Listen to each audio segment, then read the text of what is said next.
is in critical condition. And who loves you? And who do you love? Whoa. I hear this dude's rocking it. Where's the cabbage? Where's the cabbage? Wow, this is freaking out. Where's the lamb sauce? He's cogent. Oh my God. The new kingdom. He's cogent. It's the Out Big Dumb Mouth podcast. Now, here's your hosts, Midnight Mike, Joe, and Cool Rich. Orangutans are cool. Some people are claiming that my audio has an issue.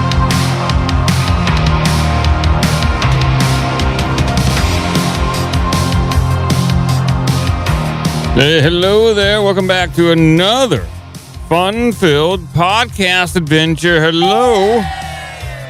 And, yeah, Crutch's over there. Yes, thank God. Yeah, he's back from a fact-finding mission. Nothing works here. Medications don't work. There is a 7 years.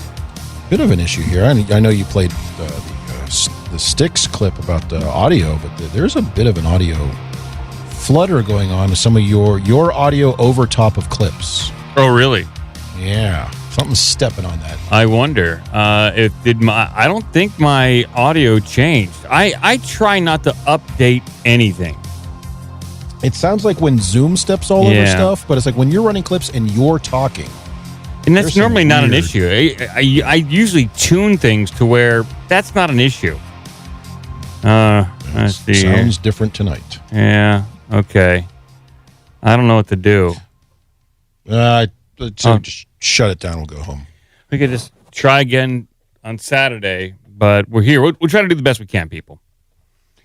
Why's my camera off center? We're setting things up.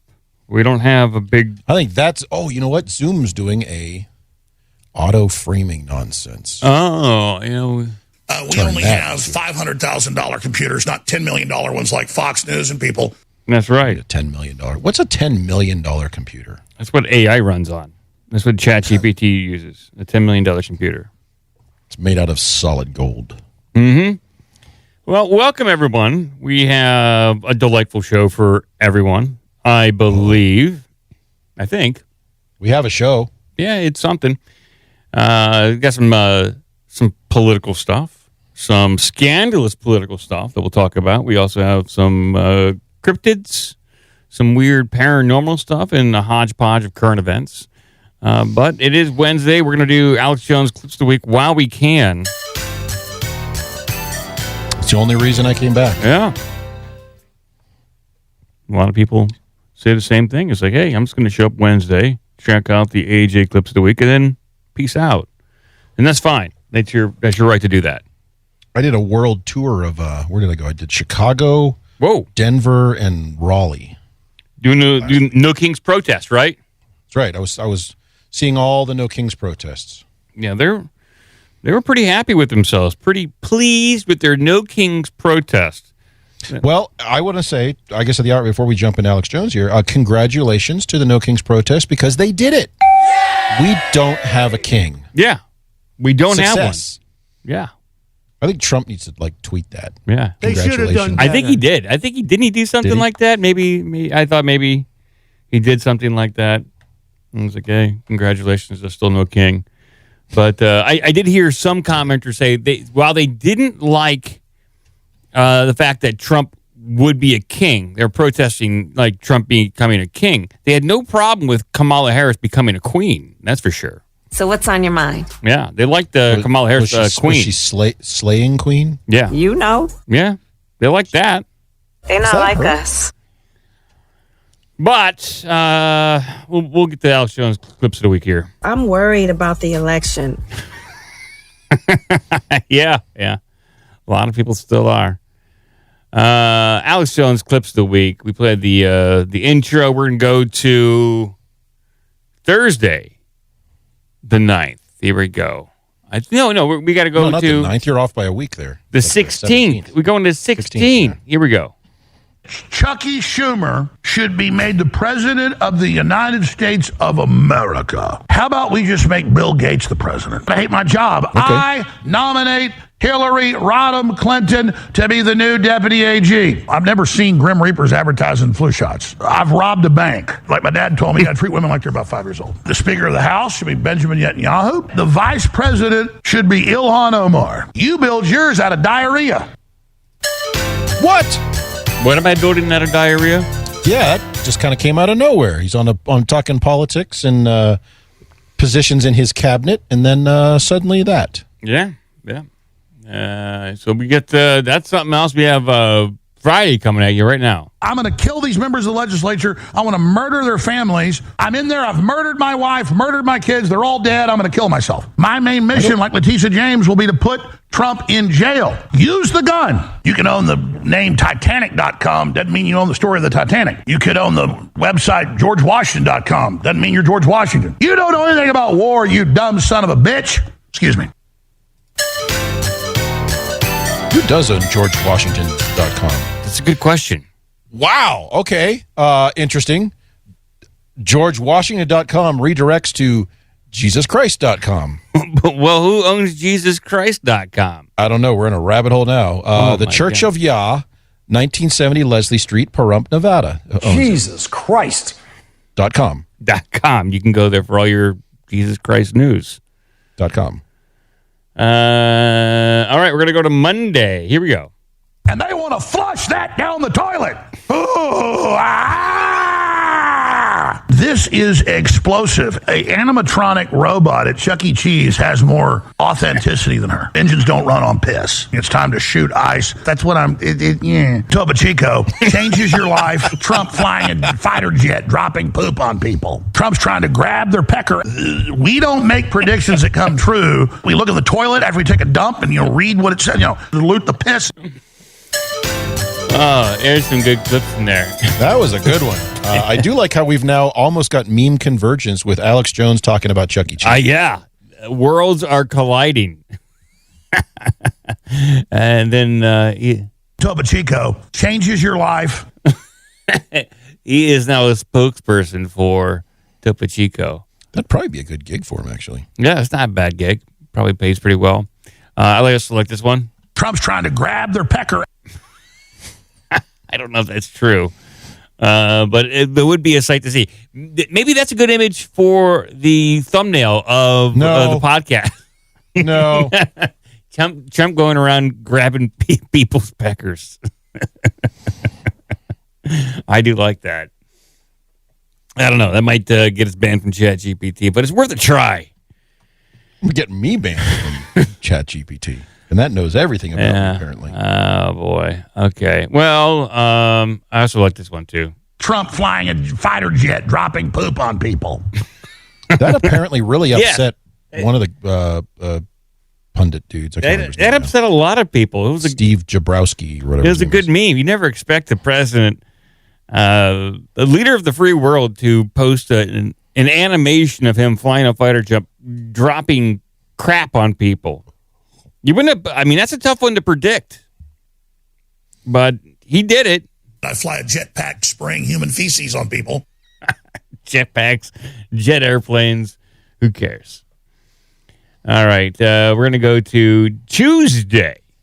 When somebody hands you success on a silver platter, you shit all over it. I'm sorry, Mike. Wow. You don't get a jury. The second we're going live at 11 a.m. Central, looking at the atomic clock, and all the screens go black, studio goes black, everything turns off. They just stuck it up their ass. Watch men with erections with 2-year-olds bouncing on them with sicko pro-pedophile women. Ew. What the fuck do you think I'm doing? Have I not told you this 1,000 times? Excuse my French, man. Whoa. Wow. He's really taking it to the limit. We are getting some requests in the chat to go back to, I believe it's the day before, and play the engines don't run on piss. Engines don't run on piss. They don't. Let's see here. Do I got engines don't run on piss? Here we go. Engines don't run on piss. He does have like a good way that he pronounces piss. Piss. No, that's not. Piss. It's piss. Piss. Engines don't run on piss. Yeah. Piss. He does enunciate that very, very nicely. Did you just say enunciate? Yeah, is that the right way to say it? Can you say enunciate or announce? I think enunciate. Enunciate. You're thinking of enunciate. Yeah, enunciate. Yeah, I mean, I was in the ballpark. I like enunciate. I was in the ballpark. That's a good, as you would say, a good portmanteau. Yeah, two different words. I was in the ballpark with that one. That's a brand new word. Yeah, Pee on them. Oh, okay. I guess. I mean, and I think that was the last one. Or did we do Wednesday? No, we got Wednesday. Here we go. Amazing show with Mike. How do I get into podcasting? I guess we didn't believe this. Try to suck Trump. We need Tom Homan to kill some people, and then we're going to burn it all down. How do people find you, Mike? You send people home for a year to watch Netflix and get drunk and play with their tallywhackers. Isn't that the name of that bar you guys used to go to? No, that was not. When we were covering places like Hooters or Twin Peaks, we found out that there was a competitor, not a competitor, but just a different type of restaurant where it was called Tallywhackers, where it was filled and, there were waiters that were hot dudes with tallywhackers waiting on tables that were, you would assume would be women, but I don't think that was the case. I think it was just other men. The original name for the restaurant was Sausage Fest. Yeah. A hot dog party. Or a hot dog party. Yeah. Or banana hammocks. Yeah. Okay. There we go, people. There are your Alex Jones clips of the week. We're going to move on and go into some new realms.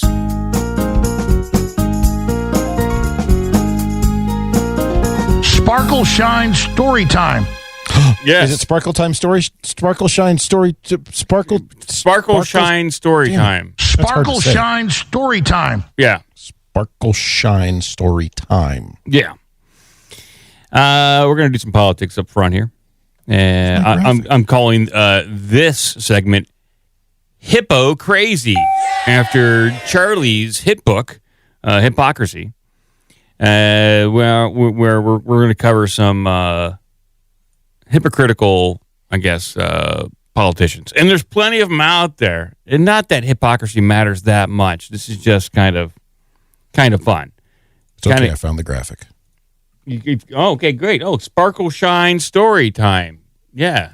Sparkle Shine Story Time. So there is a Democratic Senate candidate that's in some hot water, Gretchen. In some very hot water.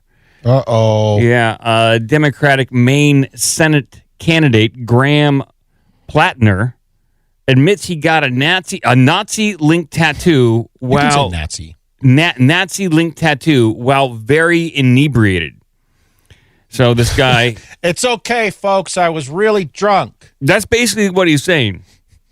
And got a tallywhacker. Now it's not the swastika; it is the skull with the crossbones. That the emblem that was used, I believe, on the Nazi concentration camp guards, the SS members when they. Oh, is this the SS? The skull, yeah, the skull, yeah. Ooh, that's not a good one. That's not a. It's hard to play that one off. Graham Planter, a Marine vet who is running for a U.S. Senate seat in Maine, said he was very inebriated when he got the tattoo linked to Nazism while on leave in Croatia nearly 20 years ago, and insists he's not a secret Nazi. So he's open as a Nazi. I guess he's not a secret one, so he's not technically lying with that. He is pretty open with it. Yeah. Okay.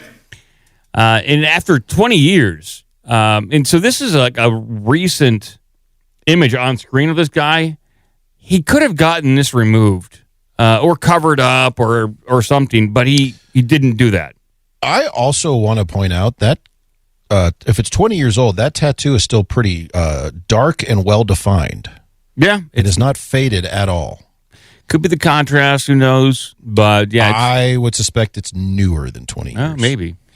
Well, he's last week. a liberal candidate. He's 41 years old, went out of his way to disclose the controversial skull tattoo on the right side of his chest, and he shared an embarrassing video that shows him singing in only briefs at a wedding celebration for his brother. So he's like singing Miley Cyrus with his shirt off, dancing around. And so he's drunk with my shirt off. Yeah, so yeah, he's drunk with his shirt off yet again. This guy, I think he's got a bit of a drinking problem. With my shirt off.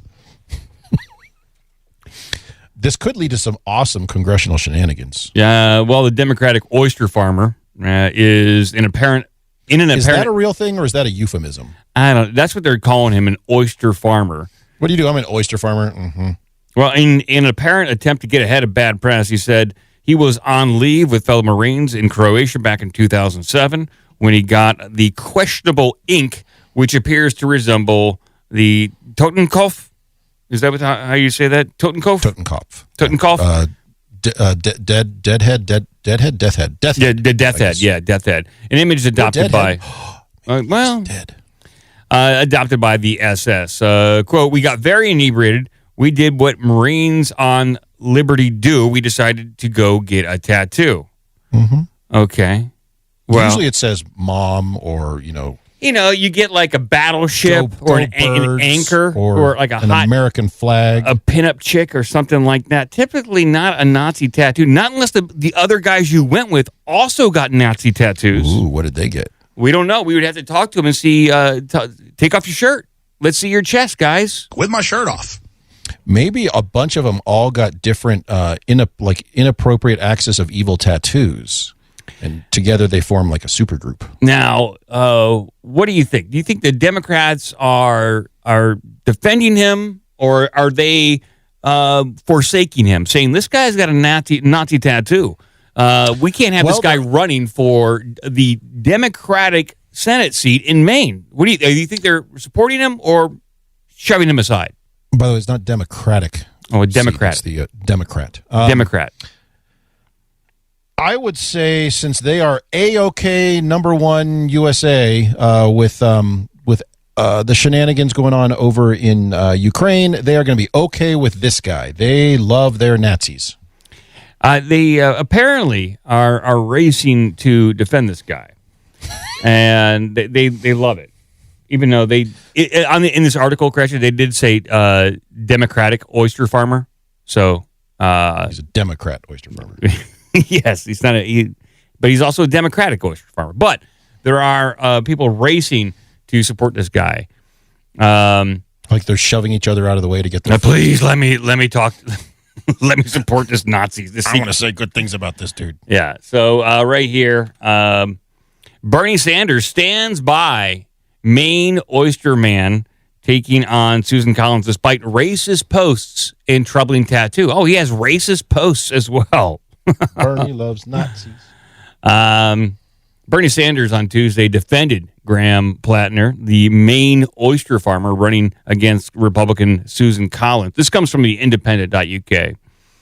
Amid allegations of racist social media posts. Quote, "In all due respect, all right, what I'm worried about, 50,000 Americans may die unnecessarily," the Vermont senator told the Independent when asked about some old Reddit post from Plattner.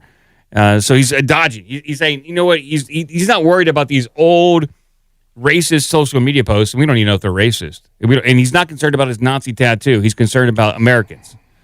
They were concerned about Pete Hegseth's tattoos on his chest as the Secretary of War. They seemed overly concerned about that. And they were also concerned about people making the OK hand sign.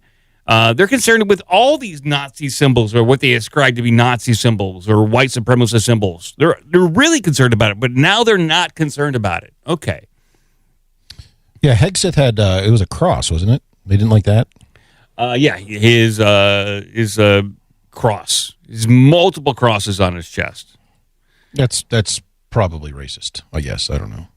So Democrats are now fretting after the progressive insurgent oysterman vying for the party's nomination to challenge the 5-term senator has come under fire for a series of inflammatory posts on Reddit and also for having a tattoo that bears a striking resemblance to Nazi ink. Press further about... Whoa, wait. Bears a striking... No, it's straight up that Totenkopf logo. Yeah, well, it resembles it, doesn't it?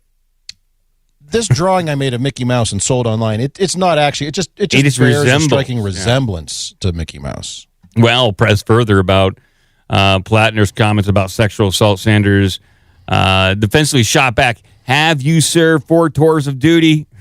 So it's okay to make sexual assault comments because you served tours of duty. So we don't even know his comments. Maybe you can find what he said. I don't even know. It's not even in this. They're talking about comments in this article that they're not even quoting. This is journalism, Mike. Why would you need to quote that? You don't need to know that. They're doing a lot to cover it. So this is just one.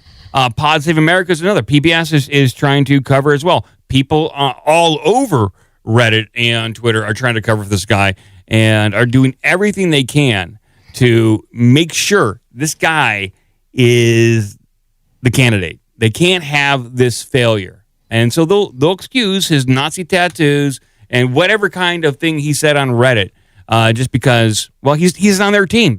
Hypocrisy doesn't matter. They don't care if they're being hypocritical. They want the power. And so here's PBS talking about it. Quote, I'm going to a tattoo removal place. It's going to take a while, he said. I want this thing off my body. Well, you've had 20 years. He's just now thinking about it after it's come up as a topic of conversation. It'd be faster for him to just cover it up, not try to remove it. The guy said he never questioned. He's never been questioned about the tattoo's connections to Nazi symbols in the 20 years he's had it. He said it was there when he enlisted in the army. Wait, he said it was there when he enlisted in the army, which requires an examination for tattoos of hate symbols. But I thought he got this when he was on. I thought he was a Marine. Yeah, Marine, and he did this on shore leave. This is PBS saying this. He said, I also passed a full background check to receive a security clearance to join the ambassador. Okay, after he mustered out of the Marines, he joined the Army National Guard. Okay, all right. There's a comment here that says the Army prohibits ink that is extremist, racist, or sexist. Unless they need to meet recruiting goals, at which point, just go ahead. And there probably are a good number of white supremacists and racists in the Army, in just the armed services in general. So take that for what it is. Palantir says he was not ashamed to confront his past comments and actions because it reflects the lessons he needs to take to get to where he is today. Okay. So I did find the comments he made. Apparently on a podcast, he said that, where's the quote here? Oops, I just lost it. Sexual assault survivors should, and this is his quote, take responsibility for themselves. Which was insinuated as he was kind of victim blaming. Yeah. And so that's what Bernie Sanders was asked about, and Bernie Sanders shot back because now this guy's blaming it all on PTSD and all that, and he may very well be suffering from that. That's not really the point. It doesn't give you a license to go out and just shout stuff off it on podcasts. But as we've heard on was it No Agenda? I've been mentioning this a lot, that people don't consider podcasts like actual media, and so they just go say whatever they want on a podcast. But apparently that's coming back to haunt him. He says it's because of PTSD. People asked Bernie Sanders, who was shoving people out of the way to be the first one to support this guy, and his comment was, have you served 4 tours of duty, meaning you have no right to criticize this guy. Correct. Yeah, you've not been in this guy's shoes, so you can't criticize what he may or may not have said on a podcast, which was recorded and available for everybody. So, okay, sounds like a stand-up dude all around. It could be that this guy is just, this is my opinion, just a Nazi who's running as a Democrat, which would make sense. Probably more closely aligned politically. I would say when it comes to like policy and the heavy hand of government, the merger of government and business, sure, I could see that. Yeah, okay. I wonder where he stands on Ukraine. Probably all on board with that Azov battalion. He likes the cut of their jib. Yeah, so that's a fun one. It's gonna be tough for him to dig out of that hole. Although they're gonna run him, it's gonna be tough. Who's the current knucklehead he's trying to replace? Is that Susan Collins? I think Susie. Maine Congress. Yeah. Who's he running against? Or is he running to replace Jared Golden or Chelly Pingree? Tom Pappard. He's running against Tom Pappard. Tom Pappard. He's running for Congress, or running for the House, not Senate, right? He's running for Senate. Oh, he's running for Senate? Yeah. He's up against some pretty tough competition. Big Jim Tucker. Yeah. I'm voting for that dude. That guy's... He's a monster. Well, while you look at it, I'm going to move on to another little piece of politics. This hot and up-and-coming socialist that people are going crazy over, who I'm very interested to see what he would do with New York City. I'm very interested to see how he implements his policies. I'm all for him. By the way, he's running against Susan Collins, who is a piece of trash. So. Oh, okay. That's nice. Yeah. Yes. Well, Zoran Mandani. Well, the guy from New York? Yeah, he's the socialist communist who's running for the mayor of New York. He had a photo taken with the imam tied to the 1993 World Trade bombings. So he's. Oh, I wish Joe was here. He'd go. This is a topic he loves. I know, and this is where it gets a little dicey. So. Seemingly, this is according to the India Today, seemingly innocuous photo posted of Zoran Mandani at his visit to a mosque has become the center of a storm in the U.S. However, it is not the visit that has led to the controversy, but his snug photo with a cleric believed to be a co-conspirator of the 1993 World Trade Center bombing. Last week, the 34-year-old Indian origin, that's what it says here, Mandani attended the Friday prayers at the mosque in Brooklyn and was seen smiling and standing hand in hand with Imam Sija Wurja.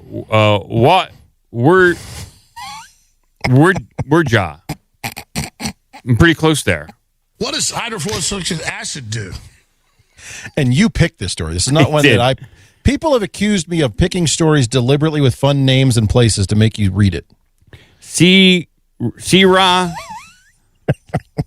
Wahad. They put a J at the end. Why would you put a J at the end? What the fuck?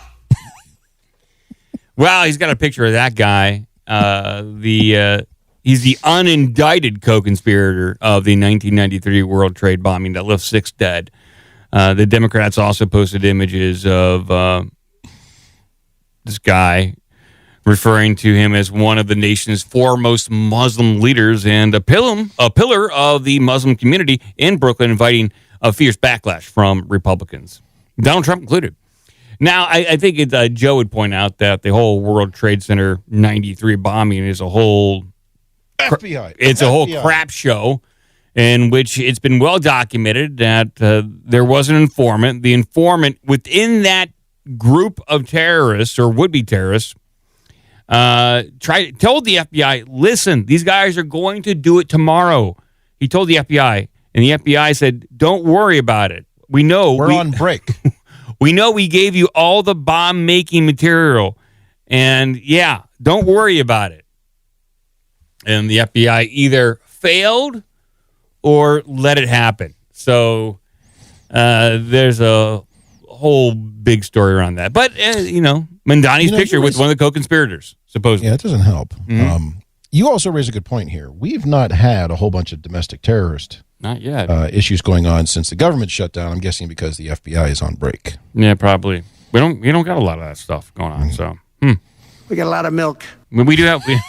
Don't worry about all that milk. We got an overflow of milk, but not terrorism. So that's good. All that milk and all that record deepness. Yeah, we do have that.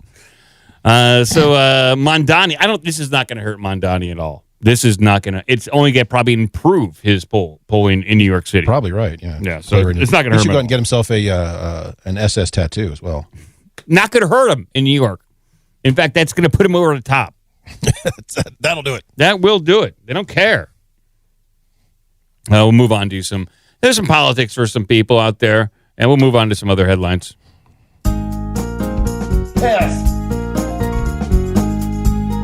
Hey, yo. Do you think if that tattoo thing is A-okay with the voters and that dude gets elected and people are like, no, it's not a big deal. Do you think that might become a thing and we might start to see more and more political candidates with inappropriate tattoos? I don't know. Maybe. I mean, it is time.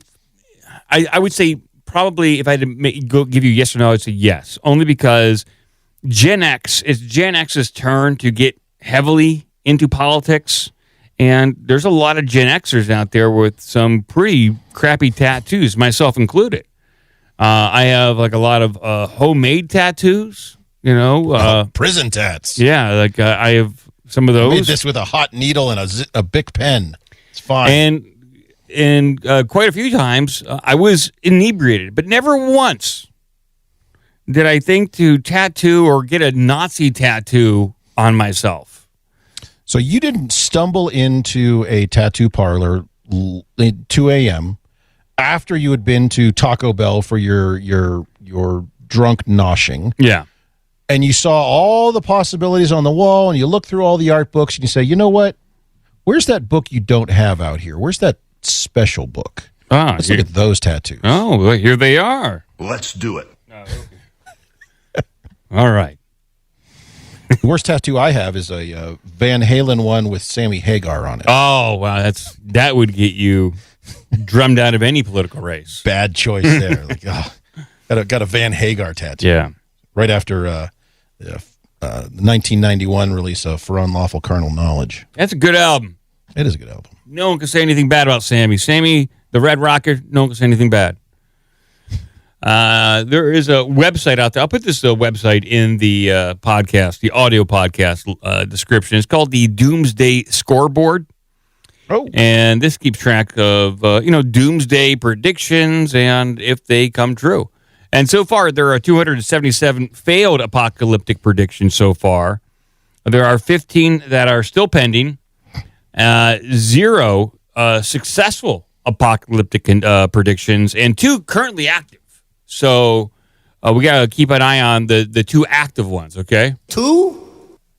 Yeah, and the active ones are this first one is the fourth turning in their 1997 book, The Fourth Turning, in American Prophecy. Historians William Strauss and Neil Howe predicted that between 2005 and 2026, the United States would experience a fourth turning crisis, a period of social upheaval on the scale of a revolution, civil war, or a Great Depression.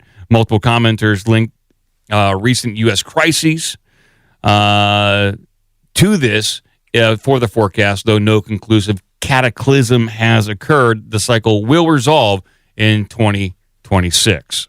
So we're That's still next up for year. Yeah, we're still up for the fourth turning, people. Which I mean, I could see it. Maybe. Now the other one that's still up in the air is the limits of growth.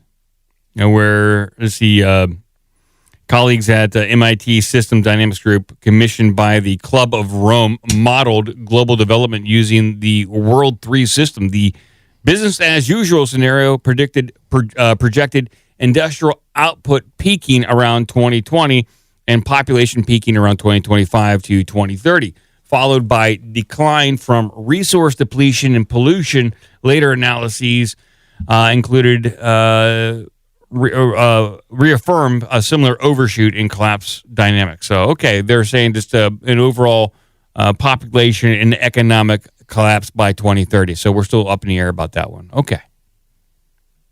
The Club of Rome did that study there, Cratchit. So I'm not comfortable with them doing much anything these days. I know. Just go to the clubhouse, do some golf, stop predicting things. Stop coming up with ideas because you give them to the the globalists in Europe, and the world gets worse. Mm-hmm. I do have a headline here. I don't know if I'll get into it. Maybe if it sounds enticing to people out there. This is current events. The strangest fallout from the AWS outage. For people wondering, there was a big Amazon infrastructure I've got outage. At least 2 stories on this that are just kind of had a interesting interesting results, I guess. Okay, let's bring it up. We'll talk about it. Here it is up on Unless this is screen. about the mattress. It is about the mattress. Damn it. Stealing my shit. Get out of my crevice. I wasn't in your crevice. I found this on my own. So the strangest fallout from the AWS outage, the smart mattress go rogue and ruins sleep worldwide. That's a funny headline. Yeah. In the Did it really, though? Did it? I don't know if it did. In the grand tradition of tech outages, turning everyday life into a farce, Monday's massive Amazon web service disruption didn't just take down Snapchat, Roblox, and Fortnite. It left thousands of sleep-deprived users sweating bullets in their own bed while the world scrambled to reload their feeds. Owners of 8 Sleep's high-tech Pod 3 mattress covers discovered a chilling reality. Their smart sleep sanctuaries had no offline mode. 0. In a world where even your fridge can survive on a Wi-Fi blackout, who knew your bed could not? Wait. In a world where your fridge can survive a Wi-Fi blackout, why is your fridge on Wi-Fi? Computer's broke. Because you got to tell the mothership what you're eating. That's the only reason. This trend has got to stop. So the outage, which Amazon confirmed, stemmed from an increased error rate and latency in its U.S. East 1 region. That's my favorite region, by the way. That's where all the action is. I love that. I go there on vacation. Rippled across the internet starting around 3 a.m. on October 20th. By mid-morning, Down detectors had logged over 8 million reports, with everything from banking apps to gaming platforms grinding to a halt. And by the way, ChatGPT, which pretty much, I would say, a majority of India uses for infrastructure design and coding, it was suffering intermittent outages too. Now, ChatGPT should be on Microsoft's cloud or infrastructure, Azure, but I guess it's not fully on Azure, and I couldn't find a lot of documentation on why it wasn't fully on Azure. The best guess is that some of the requests that you send to ChatGPT gets routed through Amazon and then back to Microsoft, and then Microsoft processes some stuff and then sends it back to Amazon and then back to you. And that's why it was intermittent at times. It's still not. That's a lot of round robin. It is. It is. It seems like everything is going through Amazon at this point. But amid the chaos, one corner of the web lit up with a uniquely absurd complaint. 8 Sleep support site and social media channels flooded with pleas from users whose mattresses had effectively gone on strike. The $2,000 gadgets billed as AI-powered sleep coaches that track heart rate, monitor sleep stages, and dynamically adjust temperature via water-cooled coils suddenly reverted to being glorified foam bricks. Sounds like a liquid-cooled slapstick or liquid-cooled slipstick. Yeah. Sorry, what's that term for a slide rule? Liquid-cooled slipstick, right? I guess so. I don't know. You remember that one? No, I do not. Not at all. I remember water beds. Remember them? Those were fun. Water beds. Oh, God bless the 1970s and 80s. So, yeah, I'll just skip down to the end here. 8 Sleep confirmed, no offline mode yet. Well, why not yet? Like, this is like that guy with the tattoo. I haven't gotten it removed yet, you know? Now that they're being called out on it, yeah, sure, he's going to get their tattoo removed. And now this mattress company is probably considering offline mode. Sure. I did hear that. I don't know if this story is updated, but I did hear that they're scrambling to come up with an offline mode because apparently that was never a thing. Yeah. Have a computer problem. Commenters piled on with dystopian jabs. Next up, subscription paywalls for your pillow fluffiness. Yeah, well, I kind of blame the people who bought this crappy thing. Allow me to start the victim blaming. These people are stupid. Yeah. Computer's broke. As soon as you know you get anything attached to the internet and it has to dial in, it's going to break when the internet's down. And now everyone knows Amazon owns pretty much 60 to 70% of Amazon or of internet traffic at this point. It's just the way it is. Now, Sam on Doomscrolling was telling me, have you heard the conspiracy that they took Amazon US East 1 to delete the offline? Epstein files. Come on, Epstein files. Not Epstein. Damn it. Not Epstein, but that'd be so good. But to slide in Palantir. And That's boring. Epstein files. I'm going with that one. and I was like, maybe, but they can get those data pipes whenever they want. I don't think you have to shut down US East 1 to do that. So what you're saying, or no, you're saying this was from Sam. So That's Sam is Sam, saying the I guess AWS being down as long as it was probably a inadvertent side effect of them updating to a new code base. That new code base based heavily on Palantir, which we've been talking about, that Peter Thiel and his team have been setting up these contracts to do wide-scale social media monitoring. Yeah. And the new version will now do that, but they had an issue and it took the system offline. Yeah, I guess that's the long and short of it. I like it. I like it. I like it too. Not as good as we took it offline to go clean up some Epstein files. Yeah, I don't know. Either one is nice, but I don't know why you'd have to take offline instead of just like routing the copying the traffic and routing it somewhere else. I don't know, but just doing a grep search.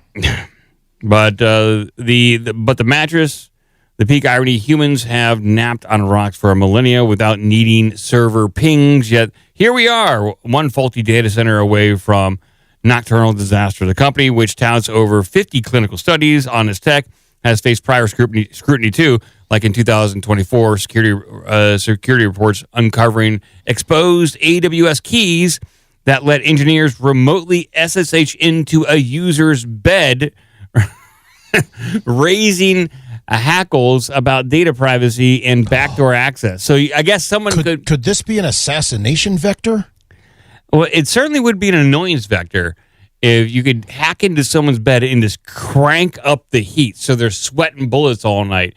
It could be something to where it's a psychological tactic to where you are preventing someone from getting sleep, continually depriving them of good sleep.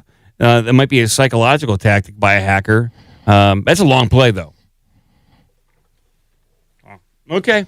There we go, people.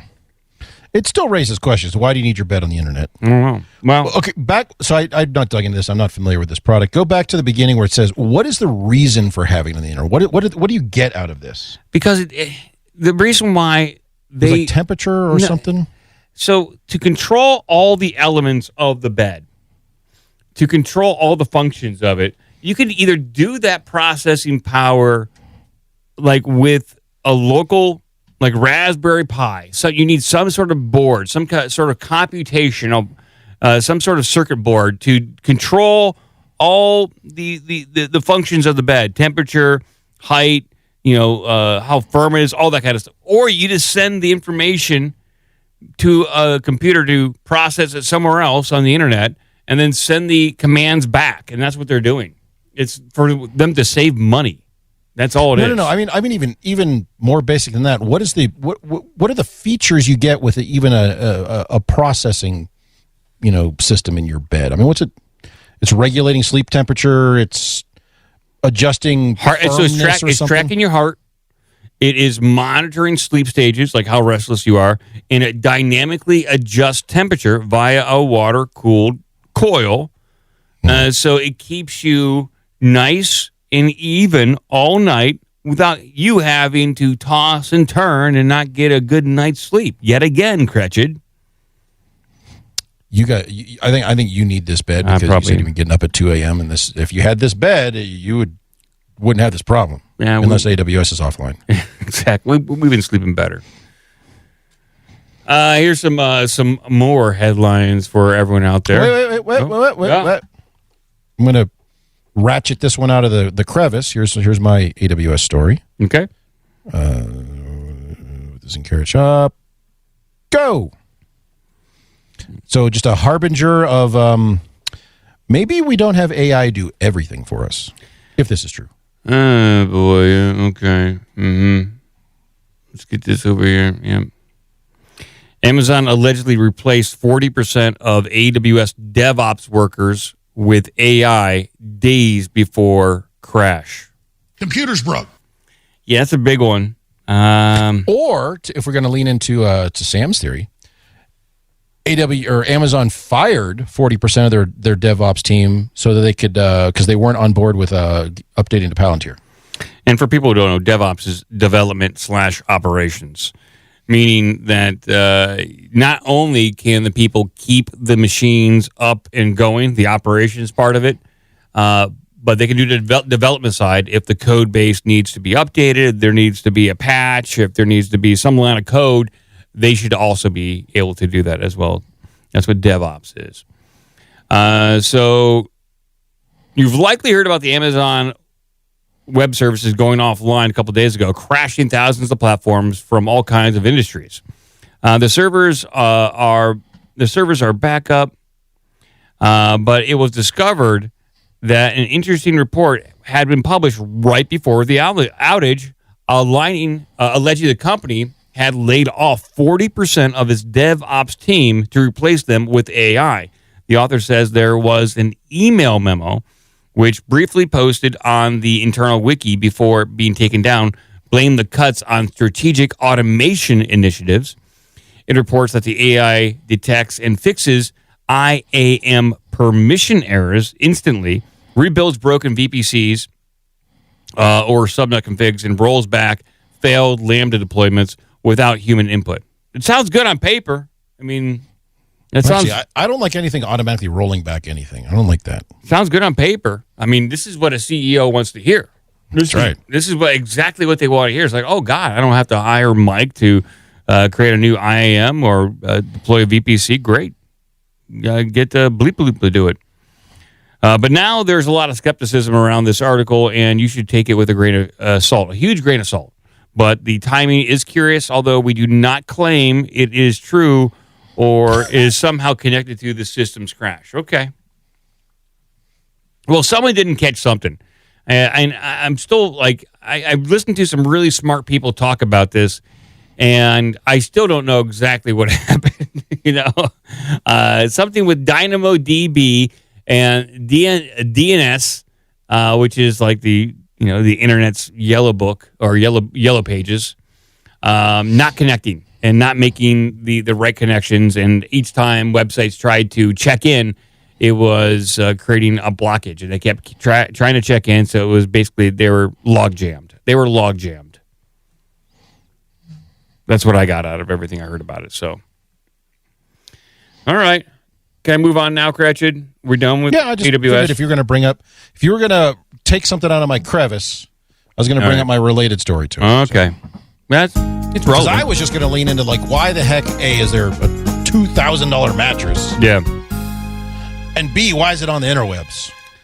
I had some more headlines for people. In the Trump era, Satanists may be our savior in a fight to preserve free speech. That comes from USA Today.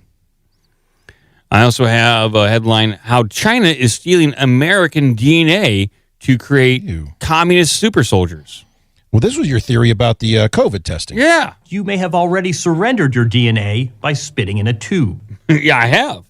And that was 5 years before COVID. They were like, stop spitting in tubes. No one wants it, except the Chinese. No one is interested, Mike. Please stop doing that. There it is.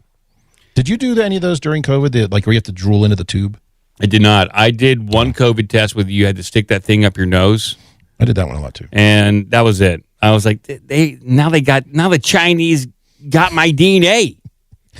Straight to China. And there's some China Mike out there doing a podcast that is Chinese horribly clone of Mike. unpopular. Yes.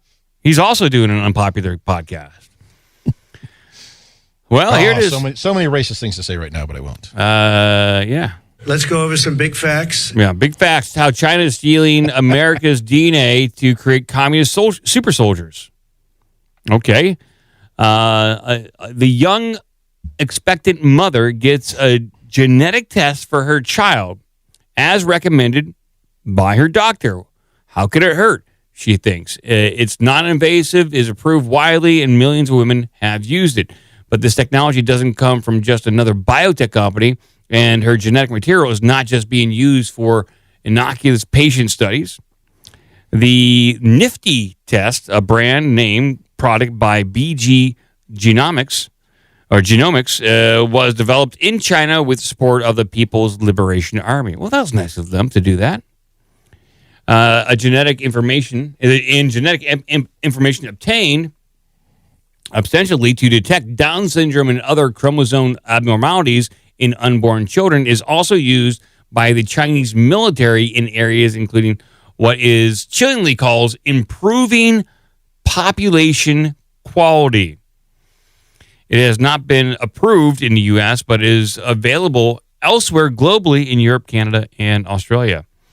I have spent my career at the crossroads of intelligence and technology. As a younger man, I was a CIA-trained case officer operating on the ground in Iraq and other countries around the world. So this is like a scary story. This is what they're trying to get to us. Like the Chinese have your DNA, and they're cloning you. But is that good though? Because I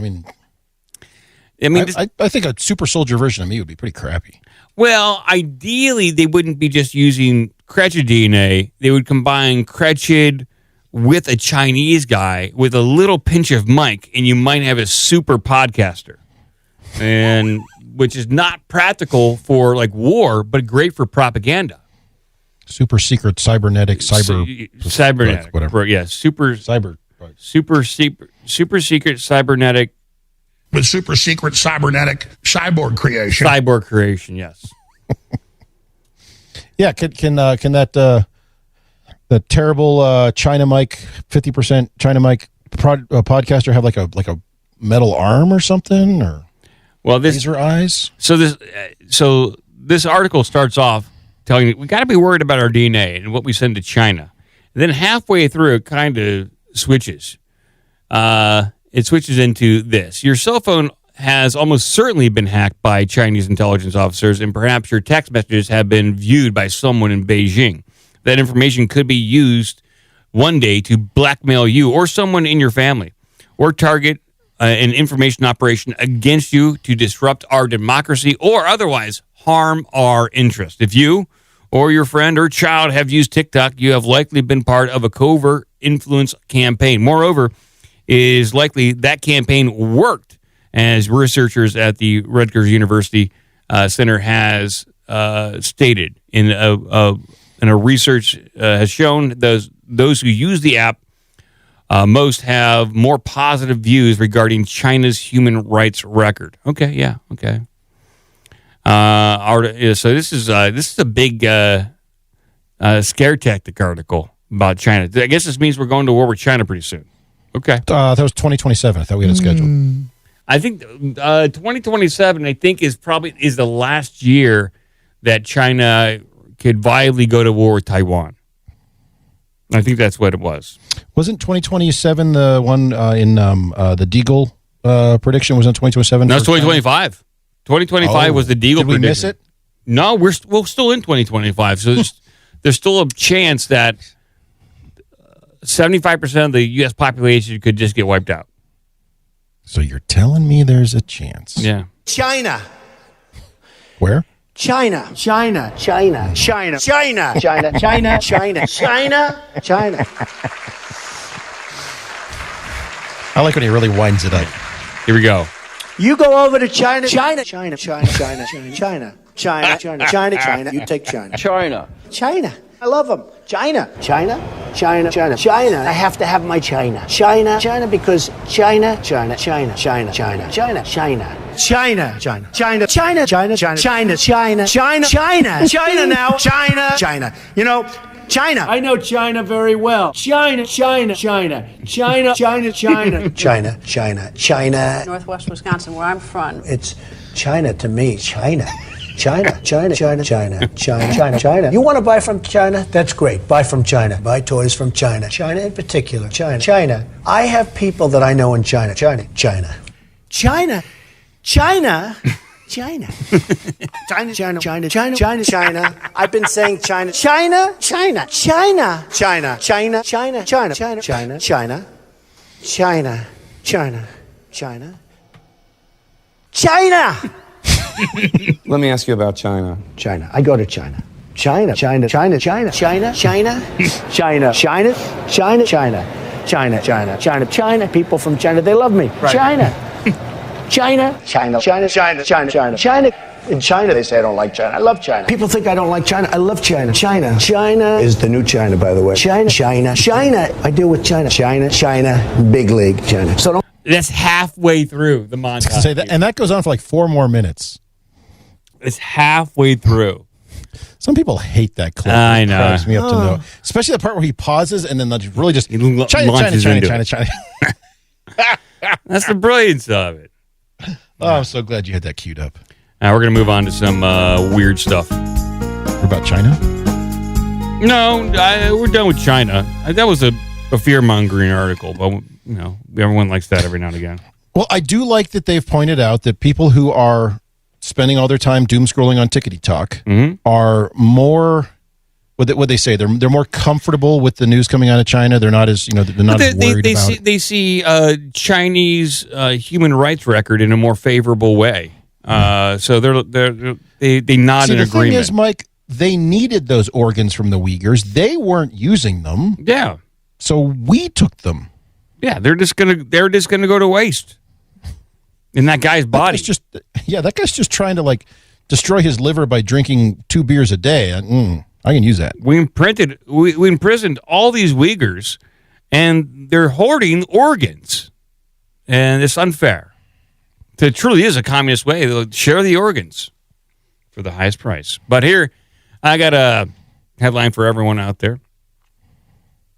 Driver blames crash on Chupacabra. Now faces felony OWI charges. Okay. Chupacabra. There's an announcement in the Austin airport about the Chupacabras, by the way. Oh, really? What's the news in Austin? Oh, I'll see if I can find. It's one of the. They do a good job of it. It's very, very subtly done, but it's a one of those just general safety briefing announcements. I'll see if I can find a copy online here. Well, this is a story. It looks like it's coming from Colorado, Lawrence. So watch out there. I didn't know Chupacabra. I didn't know Chupacabra was lurking around there, but apparently is. A Bedford man was arrested early Sunday morning following a single vehicle crash that left his truck overturned and led to charges of operating a vehicle while intoxicated. The driver, Caleb M. Soders, 21, reportedly failed sobriety testing and offered an unusual explanation for the wreck. The incident occurred on October 12th at 1 a.m. when Lawrence County Sheriff's Department responded to a crash near the intersection of Patton Hill Road and Vista Drive. Well, Charlie, go down there. Chupacabra could still be there. Just hanging out, jumping out from the bushes, trying to cause people to get in a wreck. Just look, just observing his handiwork. He's very devious, very crafty. Dispatch advised that the responding deputies that a third-party caller reported a single vehicle crash involving a 2001 tan Chevy S10. Now, that's a car. What does a 2001 Chevy S10 look like? S10 pickup? Is that what they're talking about? Yeah. That's one of the small ones. Chevy S10 tan. I want to see a 2001. It's all right. It's not a bad car. You would imagine a vehicle that size could just hit Chupacabra and keep on going, I'm guessing the Chupacabra stepped out, thumbs up, tried to get a go hitchhike, and this guy slowed down and stopped. That was his mistake. Well, upon arrival, deputies located Caleb sitting on a limestone rock near the overturned vehicle. When the deputies began speaking with Caleb, he immediately detected an odor of alcohol. Ooh, the deputy or Caleb? Noting that the driver's eyes were glassy with his speech was slurred. Well, of course, he was just in a crash and he saw a Chupacabra. It's going to throw you for a loop. Caleb quickly admitted to drinking and losing control of his truck while driving. When deputies attempted to administer a field sobriety test, Caleb was reportedly uncooperative. Yep. Well, that's what you do. You're sober. Why cooperate? The affidavit states that after being asked to look into the officer's eyes for a check, Caleb failed to put his phone down. Well, he's probably getting notifications. When the deputy took his phone, Caleb grabbed for it, prompting the deputy to attempt to stand him up. Caleb then went to his knees to lay down. Oh, boy. The deputy. Wait. Read that sentence again. Caleb then went to his knees and lay down. I see what they're saying, but that's an oddly way to way to phrase it. Yeah, going to your knees in front of the officers is not a good look. Mm-hmm. it's not. A little bit of that. Get that phone back. Yeah. Don't you talk to me that way. Show me with your mouth. Show me in your mouth. Show me. Okay, so they rolled him onto his stomach and ordered him to place his hands behind his back before putting him in handcuffs. Well, this is a very thorough article about this. It was a slow day there, yeah. Yeah. While sitting him back on the rock, Caleb was advised that the deputies would check his eyes, and he allegedly replied back, did not need to check his eyes because he was drunk. Okay, so they didn't even check his eyes at that point. So they eventually read him his Miranda rights and implied consent advised while he was secured in the patrol car. Caleb stated that he understood his rights and agreed to a blood draw. Well, you don't want to do that. Just take a field sobriety test. Caleb initially claimed to have consumed 3 shots around 11:30 p.m. at a friend's house. However, deputies noted that, where is Chupacabra? They're not even talking about Chupacabra in here. Yeah, it was a red herring to get you in the story. It was. This is got one. This is tell them all about the sobriety stop. This is bullshit. I'm upset by this. Which let me find this article. Which one are you looking at here? Oh, bullshit.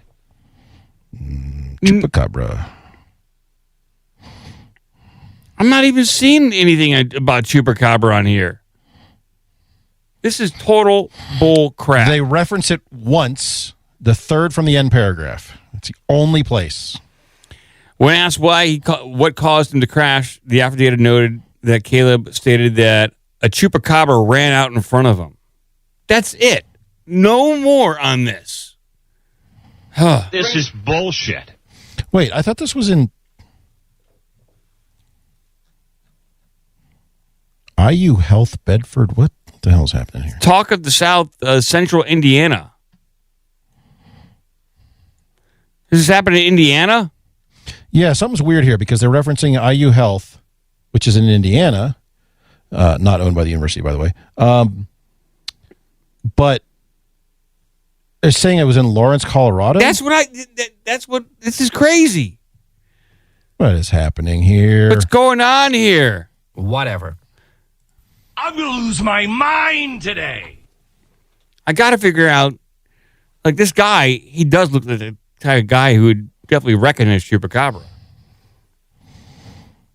I got to know what's going on. I learned early on when you start driving, deer runs out, you punch it. You got to keep moving. You got to get your speed and your momentum up. So I would assume Chupacabra, same thing. Yeah, exactly. The more you know. Yeah. Well, okay. I'm sorry, people. I'm suspicious of this story. Yeah, me too. Did you look for any alternate sources? Because now no, I go with single source. I'm not a journalist.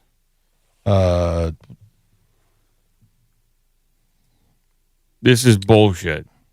This stuff sucks. There are other references to the story, but so here's one. The way they phrased the headline was, Indiana man blames flipping his truck on a Chupacabra that ran out in front of him. Okay, well, that's a good headline right there. Woo, woo, woo. And they mentioned Chupacabra 7 times. Yeah, for SEO purposes. That's right. Just put it in there in a bunch of the tags. It says, as for his strange explanation for the cause of his accident, the presence of a chupacabra, which legends claim attack and drink the blood of livestock, it was not confirmed by police in their report. Perhaps it wasn't actually a chupacabra after all. It had to be a man in a monkey suit. Man in a monkey suit. Man in a monkey suit. Why'd you crash? I saw a man in a monkey suit run in front of my car. Oh, where is he? Let's go get that. Well, we had that story, if you recall, a couple years ago. The story was a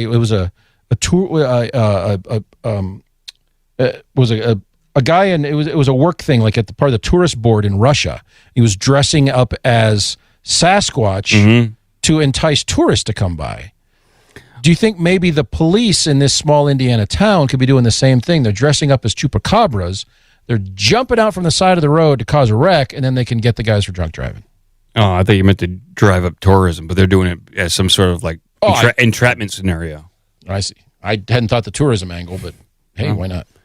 Well, it reminds me of the story we read of the guy in California who was driving down the road, saw Bigfoot, and described that his buttocks was very muscular. And that guy didn't crash. He had enough time to really take a nice, hard look at that Bigfoot's buttocks, and he didn't crash. He spent a good amount of time describing how muscular Bigfoot's backside was as Bigfoot took off up that hill. And look at that man go. Last week, we had a story, Gremlins on the show from Crew's Mistake, where we talked about a guy who's driving down the road in North Carolina, North Kakalaki, and either a rake or a pail crawler jumped in the back of his truck. And that guy didn't freak out. In fact, he remained calm, cool, and collected, hopped on the phone to 911, and that guy didn't crash. So I'm thinking Caleb might be fibbing here. And he really was drunk. I feel had. Wait. You're saying somebody who got pulled over for drunk driving may have actually been drunk? It's possible. Bigfoot. We'll move on. I got a couple more stories here. We'll move on.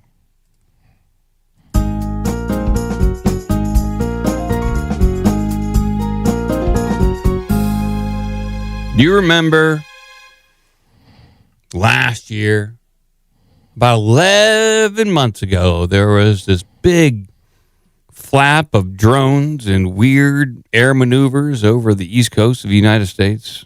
The ones coming from the Iranian mothership? That was what we were told by some government person. Some douche knuckle. And then you had Mick West and debunkers online saying, no, they're not drones. They're just aircraft, and people are missing every single one of them.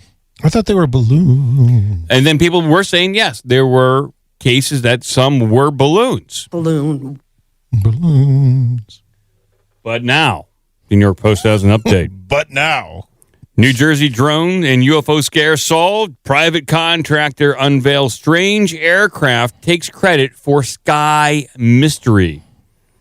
Yes, a private company. And a high-powered Army conference demonstrated a unique aircraft at the event and allegedly took responsibility for setting off last year's drone and UFO pandemonium in New Jersey, a source told the Post.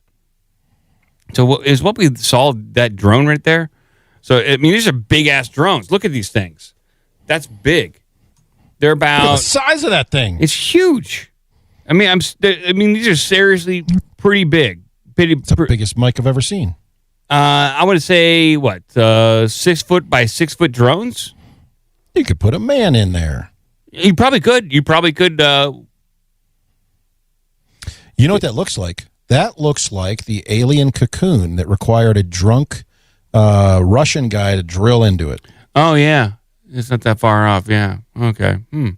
Look at the size of that thing. It is big.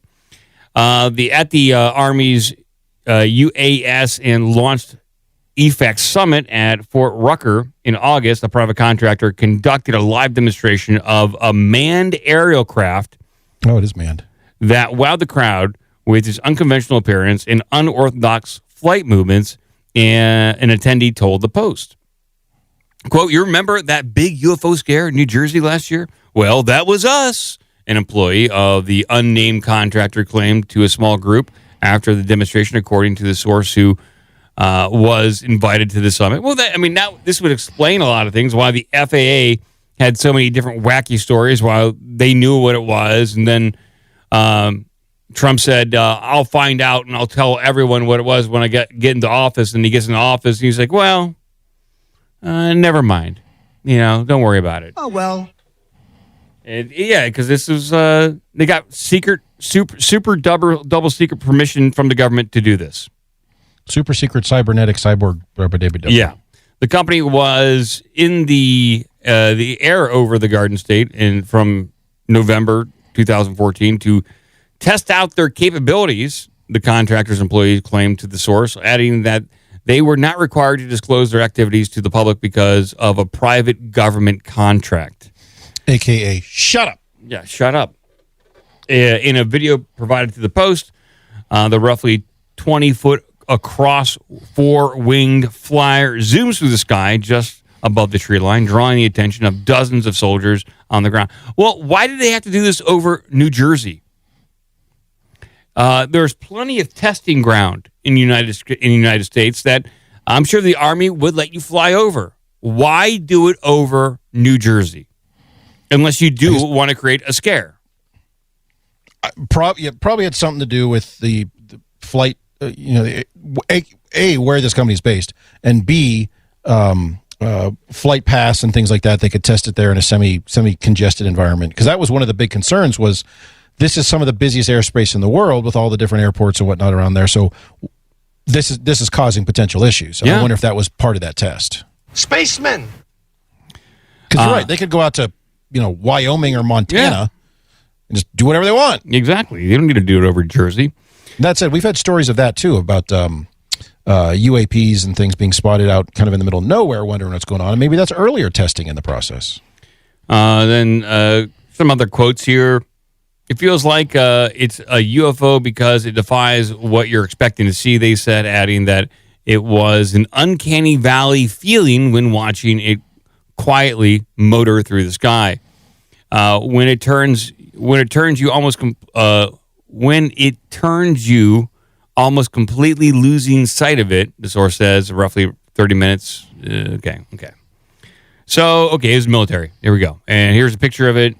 And, it's basically just a giant quadcopter. Is that what we're looking at here? Yeah, just a giant quadcopter. The same kind that they're going to shove Chinese people into to traverse the distances for work in China. We covered that story. Remember that? Well, and there was also a story a few months ago about, what's the name of the dude who invented the VR systems? I can't remember his name now. It's got a goofball Silicon Valley name. Tom Pappert. He bought something like this, and it's like he's learning how to fly, but it basically looks like a little roll cage, a hover bike sort of thing. Looking forward to the story. That guy just turned himself into a grease spot. Okay, so now we know this company. Can we sue them? Is it possible to sue them at this point for causing emotional distress? At this point, you know how many people that they worried that the sky was falling?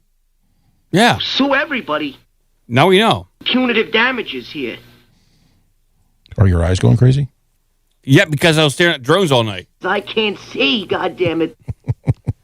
You're staring at these lights in the pitch black on the New Jersey coast. Your eyes are going crazy. My eyes are going crazy. Sue everybody. All right. Well, that is a good. So it's interesting. You bring up an interesting point. This company now, let's take them at face value. They have identified themselves as the source for all these drones, and there were a lot of, let's just say, general kerfuffle going on then. Could you prove some sort of financial harm? Yes. Wasted resources. Whatever it was, and sue the crap out of these guys. Wasted resources, because there were numerous local government officials that they had to take time. They probably missed out of their busy days. Yeah, their busy days. I gotta read this. It's Thursday Night Football. I want to watch it, but I got to go down to this town meeting and listen. Sit there and listen to a bunch of yokels all show up and yell at me. Yeah, and so punitive damages right there. So I think that there is some recourse here, Some retro. I think I gotta be able to sue. So someone's gonna get sued here. They're coming to get me. All right, we'll move on. Yeah, you did play the "What is that, Mike" part of that. Oh clip? yeah. What is it, Mike? Mike, what the fuck is this? Will you stop yelling? He's so sick of it. You can tell they've been together for like 4 years. What are they? They're drones. They're not. No, they're manned. They're just manned quadcopters. That's what they are. There's men in there. Okay, we don't know what this red thing is up in the sky. It's totally red. That's a man delivery service, is what that is. We come in peace. They're bringing you some Chinese folks for your organ harvest. Oh yeah, door to door. There you go. Oh no, they're coming to get me. Oh boy. Okay. Let's see here. It also occurs to me, by the way, if they had some sort of FAA clearance, they may have some sort of indemnity on it. Yeah, too, maybe. So. Yeah. I'll bring this one up. This will be my last one before I shift it over to Cretched.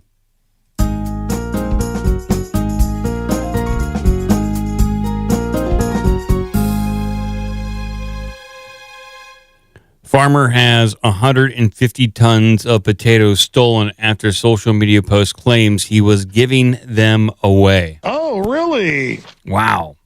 A Polish farmer was shocked to see this year's harvest of potatoes disappear overnight after a viral social media post claiming that he was giving them away because he couldn't sell them. A farmer in Poland lost 150 tons because of a fake social media post that encouraged people to go to his field and help themselves to his potatoes because he couldn't sell them and decided to give them away. 150 tons. That's a lot of potatoes. Many came to his plot of land and filled up bags with potatoes, but some took tens of tons of tubers, essentially stealing the man's hard work for profit, whether they knew it or not. When the farmer came back to check on his potatoes late Monday, he was shocked to find most of the harvest piles were gone. That's insane. He says, I was shocked. I'm a 68-year-old man. I've never experienced anything like this in my life. It's a nightmare straight out of a Baja movie. I don't even know what that is, but it sounds pretty horrific. Did you say Baja? Baja. Bareja. Movie. It must be a Polish thing. I hope those who were there will contact me, explain the situation so we can resolve the matter amicably. If not, the matter may be referred to the prosecutor's office. Someone stole these potatoes from me. I want them back. Yeah. This is his guy. This is his livelihood, and people just went over there and took his potatoes. Sweet potato poon. Nah, they're making a lot of sweet potato. Making a lot of sweet potato poon. By the way, I was at a restaurant in Raleigh, The Pit. Sorry, Carolina barbecue fans, your pork barbecue is overrated. The beef brisket, fantastic, but the pork barbecue not so much. Anyway, they had what should be called sweet potato poon on the menu, but they called it sweet potato casserole because they probably didn't want people asking questions. It goes on to say here, no one knows who started the rumor that he was giving away his potatoes because he couldn't sell them, but it had been circulating on Polish social media for weeks before the 150 tons disappeared. Me, Hulk Hogan. Single-handedly?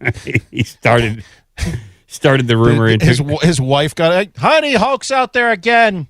How many trucks, like how many 2001 S10 Chevy trucks would you need to haul 150 tons of potatoes? Me ask ChatGPT. I'm kind of curious. Well, it depends on what size bed you have in that S10, because I think they had like a 5-foot and a 6-foot bed. So you're going to need more information. How many Chevy S10 trucks would I need to haul 150 tons of potatoes? Give it to me. And it better not be an AWS outage. I need this answer right now. It's thinking. I don't want you to think. I want an answer. Does it say still thinking at some point? So roughly, we're going to need about 200 to 300 Chevy F10s going in and out of there day and night. Let's see here. Actually, yeah, okay. So if it's like 1,000-pound bed, we're going to need like 300 trucks. Okay.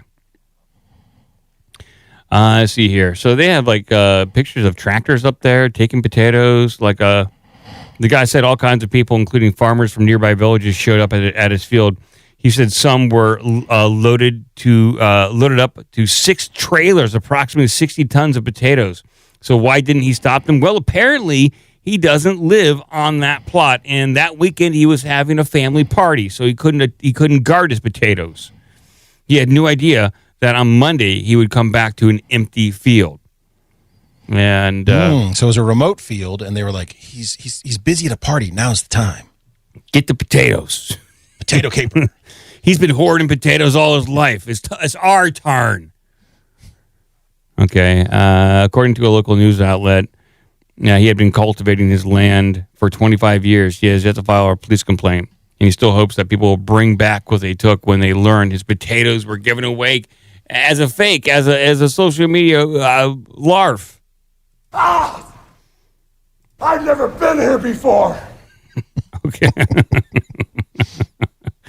He's overwhelmed with the amount of potatoes. It is overwhelming. There's no Hulkamaniacs here. Well, here's a Polish guy talking about it. I mean, how much money can you get for 150? How much money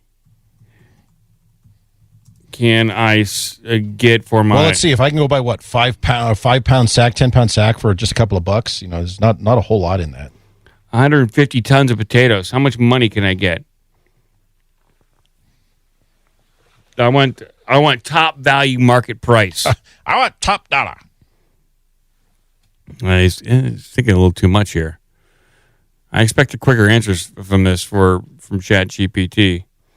So let's see here. Estimated. Let's see here. Anywhere from $60,000 to $75,000. It's not bad, but estimated also going to be as low as $36,000 to $48,000. So it depends on the quality of the tater. So that's a lot. That's a big chunk of change. Do you have to have a fence lined up for this?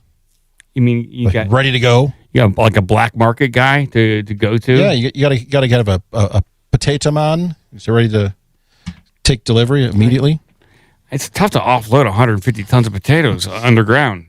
Hey man, I got some potatoes. You got to be going to every dance club, selling potatoes. Wait, are you selling these 2 or 3 times out of your coat? Yeah, exactly. You got to move them on the street. Hey, buddy. These on the street corner. These potatoes are hot, man. These are hot potatoes. 150,000 tons. How could you have done this? Jeez. Oh, okay. That's a lot of potatoes. It's a lot. All right, Cratchit, we're gonna move over to you. Wait. Little bonus in the carrot shop. There's a multimedia presentation. I do want to say in honor of Scarlett getting upset at my reference to 1990s Van Halen as Van Hagar. I tried to do this in the style of early 90s Van Halen, complete with Sammy Hagar singing lead. All right, let's check it out.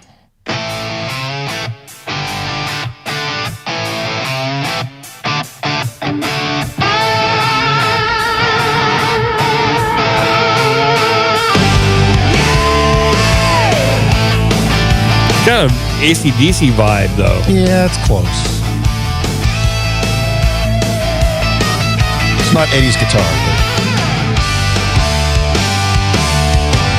Polish farmer, field of gold. Autumn harvest story told. Post goes viral, words insane. Take 'em free, they swarm the lane. Trucks and trailers, boots and bags. Digging dirt and waving flags. Whole damn crop gone in a day. Free potatoes, they all say. Potatoes!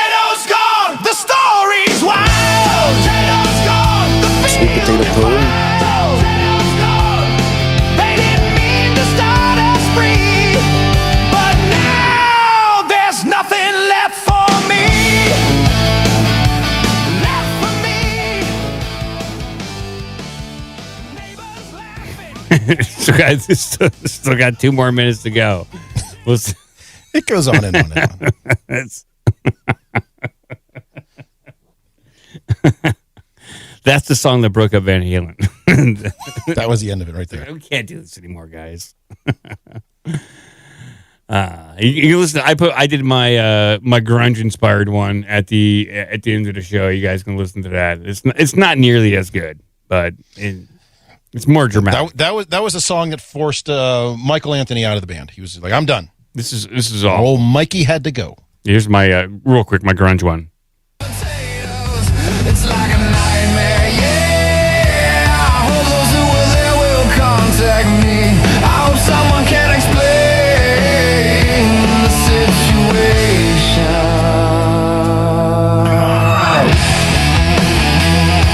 It's like a nightmare. Where are my potatoes? Where are my potatoes? We have to release Song Pack 5 pretty quick. Yeah, pretty quick. Yeah, some good songs right there. So, well, there's some songs. I don't know if they're good songs, but they're there. You know, they're songs. All right, we're going over to Cretch's Crevice.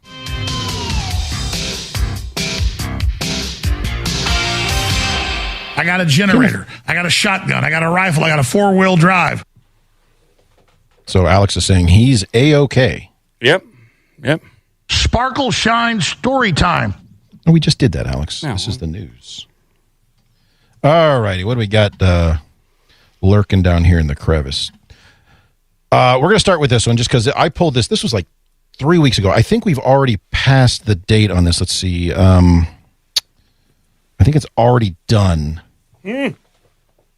But surprised Charlie didn't bring it up. This is local Denver news. Some weird stuff coming out of Denver.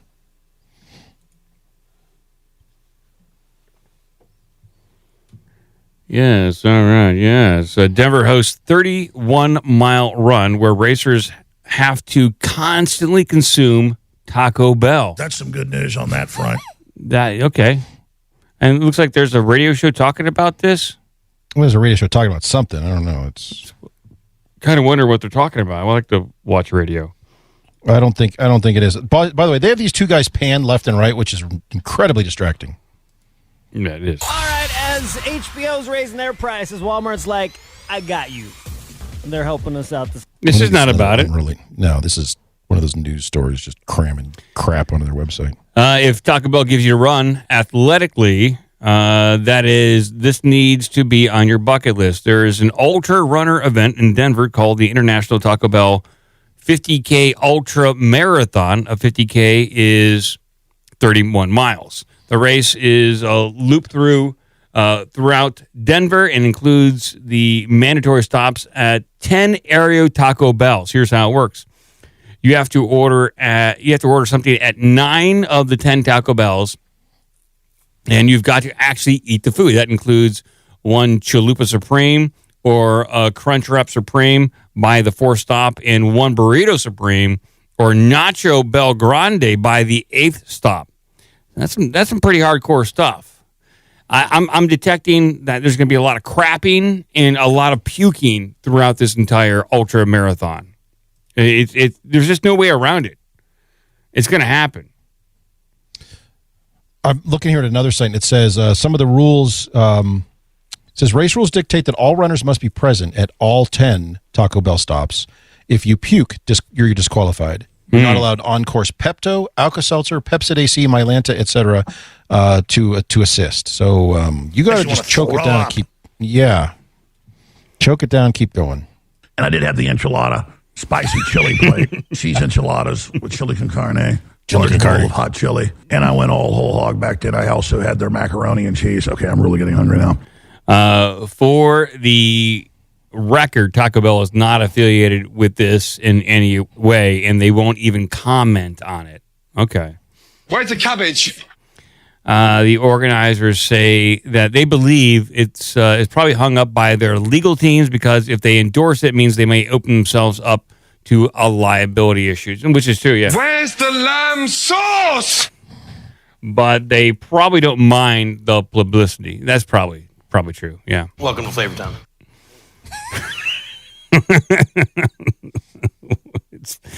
I don't know if Taco Bell is considered Flavor Town, but yeah, why not? The tortilla is great. The al pastor is tender. It's got a ton of flavor. There's a good amount of char on this. The marinade comes through. The little piece of pineapple on top is key.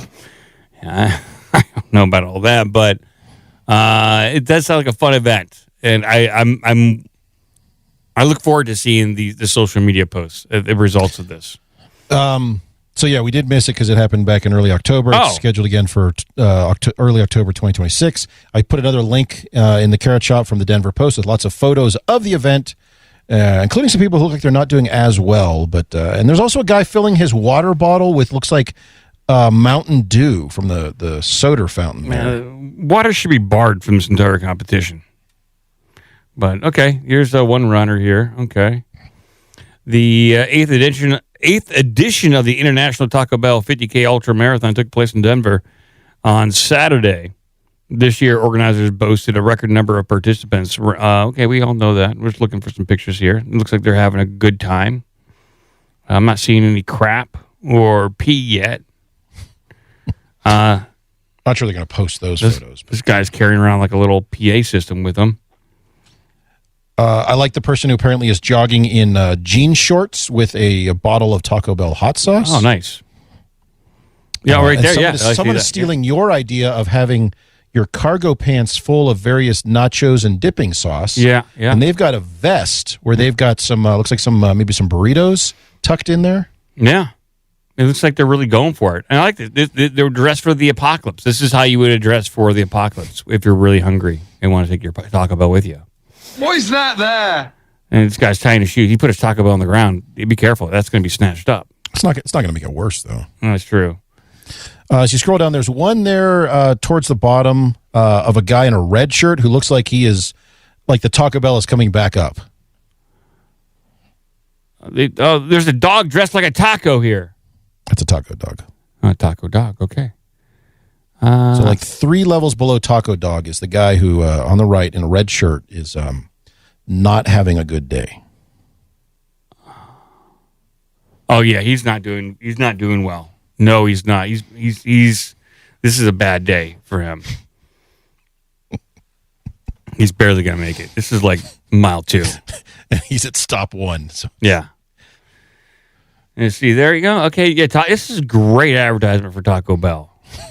It's fantastic because these people are in shape. They're running. They're out doing something. It shows Taco Bell really is a community that supports each other.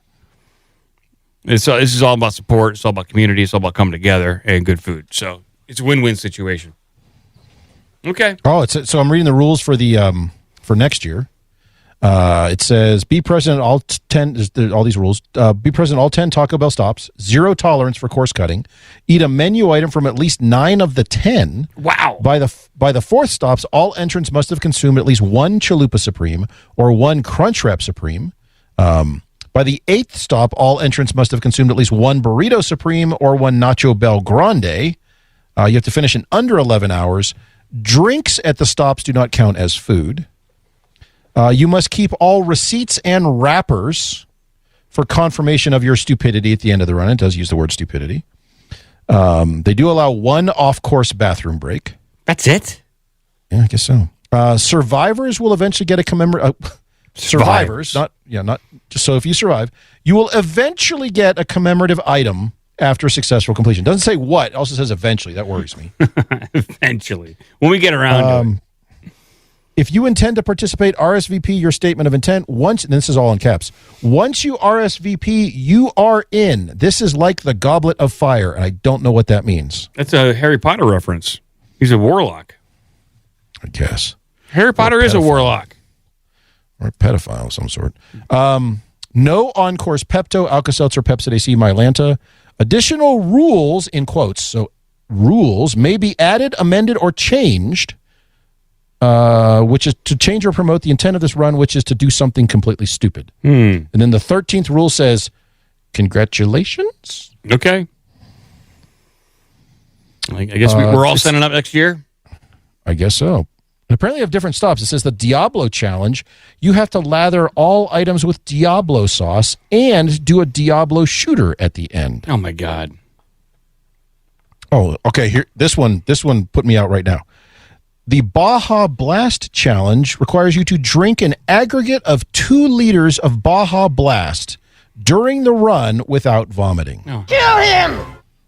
Ugh. My God. That's insane. I mean, people will die. I can see why Taco Bell didn't want to sign on to this, because someone's going to die. People will die. All right, Chris, let's move on to the next story. Okay. We got a few more to get to here. It's not a happy day for any of us. How about some toilet news? Sure, love toilet news. We've mentioned things like this in the past, and this has become a thing for general health monitoring. Yeah. Well, now you can. It's on the market. You can buy one. Oh, good. I was just thinking about this. Were you really? Because ew. Kohler's new toilet camera provides health insights based upon your bathroom breaks. Okay. Yeah. Okay. It's got a camera inside there. So I'm going to guess. It's probably not to, this is my invention, like you put a camera in your toilet to make sure, like sometimes you forget if you flush. And so you want to check, but you've already like left the restroom, but you want to go back to the restroom to make sure you flush. So you check the app on your phone. While you're driving to work. Oh, yeah. It's like, crap. Let me see if I need to. Ew. And then you turn around, go home and make sure you flush. I got to rush home at lunch to let the dog out. Knowing what's coming out of this is the article here. Knowing what's coming out of your body can be just as useful as maintaining a healthy lifestyle as being choosy about what goes in your body. As part of a new initiative focused on turning the bathroom into a connected, data-informed health and wellness hub, Kohler has announced a health tracker called the Dakota. I can't pronounce it. Dakota. I think it's Dakota. Dakota. So like the states, but I think it'd be clever here. Oh, I see. Okay. Is this going to be hooked up to Amazon or not? Like, is this going straight through U.S. Region 1? I don't know. Because... Yeah, and does that mean I can't get my real-time updates on my health status if AWS is offline? So this is something you can attach to your toilet. So it's designed to peer into the bowl using sensors to analyze what it sees, using algorithms to provide insight into your hydration and your gut health, and will discreetly notify you when blood is detected, which can be indicative of a more serious medical issue. So yeah. You can post that. I want all my notifications going straight to Facebook. I did not realize this was a separate device from the toilet. I thought it was built into the toilet. I know. You can clamp this right on. If that's a separate device, a bunch of let's just say, adult Disney visitors or Harry Potter fans are going to buy this stuff and like leave it in toilets at work. Yeah. And sit at their desk all day, kind of like, hey, let's see what's going on in there. This is disgusting. The Kohler Dakota system, which includes the sensor itself, a magnetic charging pad, and a wall-mounted remote, is available for pre-order for right around $600, $599, people, with shipping. And expected to start shipping in October, so it's great for stocking stuffers, too. This is great. This is a great Christmas present for your kids. That's what I'm trying to say. This is the ideal gift for everyone on your list. Hey, kids, I know you don't want a new Nintendo Switch, but we got you the Dakota so you can check your stool instead. We put one in every toilet. No, you got to share it. These are very expensive. So one of the comments on the story, I'm just digging through here to get some more information here. Somebody says, is this AI-based, or is it as we've run into quote-unquote AI solutions in the past, it's actually just getting ported to a call center where somebody has to then, that's now their job is to look at that. It's not even AI. It's going to be some indie guy that's staring at my crap and telling me if I'm sick or not. These computers, I tell you, they just get crazier and crazier. But don't worry. If you're worried, like, hey, what's the upkeep on this thing? Well, for For just a mere $7 a month, Kohler will allow you to subscribe to their membership, or for $13 per month for a year family plan. So all your family's crap will be tracked by Kohler and analyzed by some Indian guy or Chinese national. We don't know. Because as we learned, China is not only spying on your DNA and using your DNA, they're going to now be using your poop to analyze you and blackmail you. Could this be used as a CIA spying device for Kim Jong-un? Of course it could be. Who is paranoid. He's paranoid. He travels with his own toilets everywhere he goes. That's right. This is his number one fear. Yeah. The CIA is going to get my poop. They're going to get my stool and clone me. Clone me and mix me with a Chinese guy. And do God knows what to be. The Dakota is designed to be installed on the rim of the toilet bowl using a simple expanding clamp mechanism, although Kohler warns it will not work on darker colored toilets where the lighting is reduced. Yeah. It needs lights on is what it needs. Hey, why is there lights in here? They got a whole app and everything on there. People are going to sign up for this. Of course they are. Maybe I will. Bunch of preverts. Maybe if it had the auto flush on there, then I'm on. But if it doesn't have the auto flush feature, I'm not in. I'm sorry. It needs to have a speaker so it can encourage you subtly. Yeah, I do need motivation sometimes.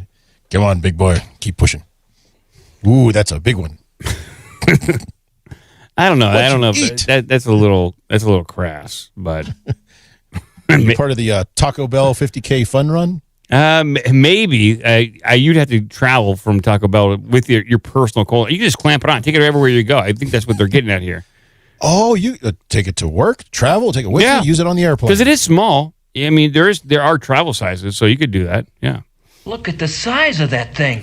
Oh, gross! If you scroll down, it says that it comes with an optional wall-mounted remote with a fingerprint sensor to differentiate users. Oh yeah, dropping loads.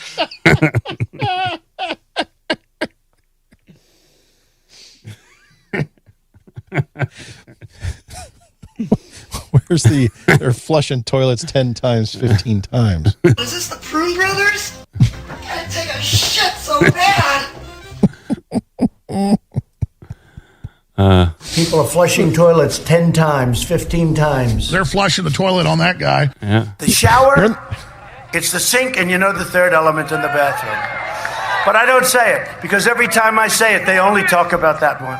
Because it's sort of gross to talk about, right?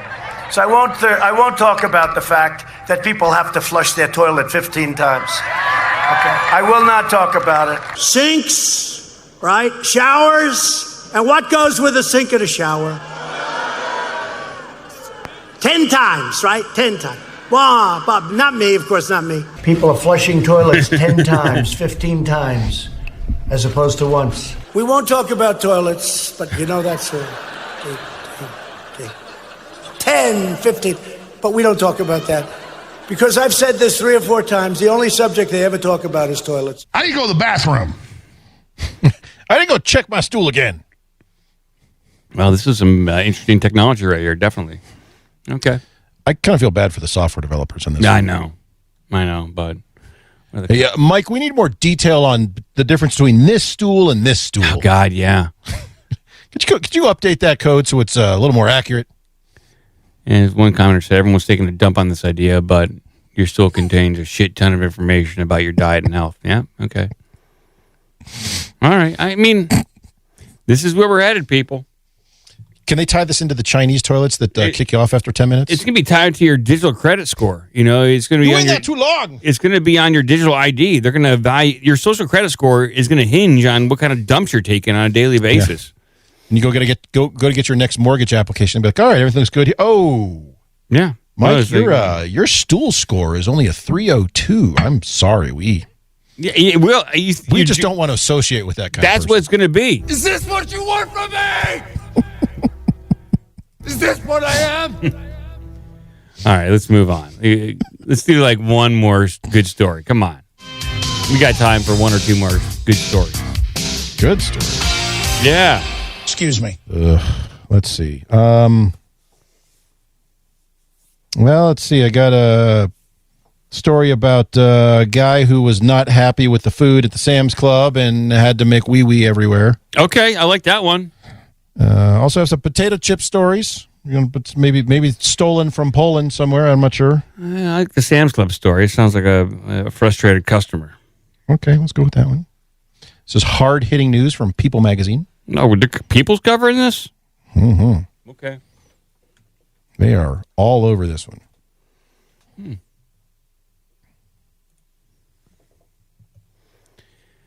All right. See, a man... Oh, good. Okay, well, a man in Florida, 70, allegedly peed on over $10,000 worth of food at Sam's Club. Then he relaxed in the store patio furniture. Oh, okay. Oh, really?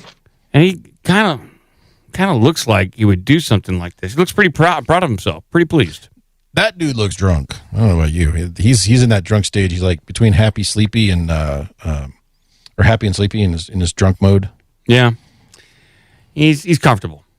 A Florida man is facing legal trouble after he allegedly urinated on over $10,000 worth of food at Sam's Club. Patrick Francis Mitchell, 70, was arrested on the 4th of June and has since been charged with criminal mischief resulting in $1,000 in damage and disorderly conduct, according to the Lake County Public Records. Approximately at 9:49 a.m. local time on May 30th, Mitchell was allegedly observed urinating in an aisle at Sam's Club located at Lady Lake at the town near Orlando, according to the affidavit obtained by People magazine. A female customer used her cell phone to capture the pictures of the alleged incident, and she showed them to the store employees per the court documents. Part of the evidence. I don't think they're releasing that just yet until he's convicted. Damn it. Store CCTV captured additional footage of the alleged incident. The legal documents stated that Mitchell allegedly walked up to two pallets, faced the shelf, placed both hands in front of him below the belt line, stood there for several seconds doing what the document said appeared to be behaving consistent with urination. Piss. Footage also showed Mitchell allegedly walking around the snack section of the store and sitting on patio furniture for approximately 10 minutes before paying for his items and leaving. Well, he sounds like not a bad guy. Just he's probably got uromycetitis. He couldn't hold it in. He's wandering the store looking for a toilet camera. Store managers later confirmed that it was urine on the pallets. What do they do? They, like the movies, they take their pinky finger and taste it. Store detective got out a switchblade and just stuck it in there. Yep, that's urine. That's clean. That's some clean shit. It's pure. That's pure. That's pure Floridian. The store manager was eventually able to provide police with Mitchell's name and contact information based on the details of his Sam's Club membership portal. Oh, God, he uses... Wait, he checked in on the way in? I'm checking in because I'm peeing on these pallets. When I need a good pee, I want them to know who did it. Mitchell pleaded not guilty to both charges against him during a court appearance on June 10th. Sir, did you pee on all this? No. Damn it. His next court date is scheduled on June 30th. I hope he gets a good lawyer. I hope he beats the rap. And somebody else peed. You can't prove that was my pee. Yeah. That pee was already there. DNA is not in your pee, is it? I don't think it is. All they can get out of that is COVID. COVID testing. By the way, so it says he peed on 188 cans of Vienna sausage and 345 cans of Spam. Those are all sealed, so why wouldn't they just leave them? Mark them down. Just wash them off. Wash them off. Mike, it's Sam's Club, all right? You don't have to wash them off. Yeah.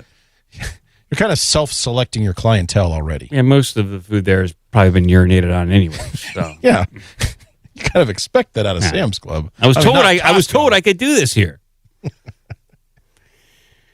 Because if Sam's Club's for people who like Walmart but want their stuff cheaper. We're getting out of here, Gretchen. I woke up early today. Just burning the candle at both ends. I'm out of candle. Because of the AWS outage? Yeah, pretty much. Were you guys affected by that? Oh, yeah. Oh, yeah. It was all hands on deck for quite a while. Given there's really nothing we could do until they turned the computer off and turned it back on again. Kind of had to wait around. Well, hey, everyone. Thanks for joining us for the live show today on Wednesday. It's hump day. If you're listening to this tomorrow, you're over the hump. So go to obdmpod.com or ourbigdumbmouth.com. We'll be back on Saturday, and we'll be doing a big drawbridge of donations to thank a lot of the good people out there, all the good people. Until then, you can check us out on Twitter, where I'm not really posting. I'm trying to interact a little bit. And on Instagram, not really posting. You know, it's a tough game at social media. I don't like to do it too much. You posted 4 days ago on Twitter. Yeah, 4 days ago. Mm-hmm. What did I say? Something insightful? Probably not. No, it was a link to the show with Charlie. We got a lot of milk. I'll be posting. We got a lot of milk later on tonight. So make sure you check that out. Everyone go like that post. Make sure you like that and share that. Repost it, Like please. and share. Smash that like button. Subscribe. Smash subscribe, because you're going to get hard-hitting tweets like that. We got a lot of milk. And record deepness. Record deepness will be the follow-up. Record deepness, right?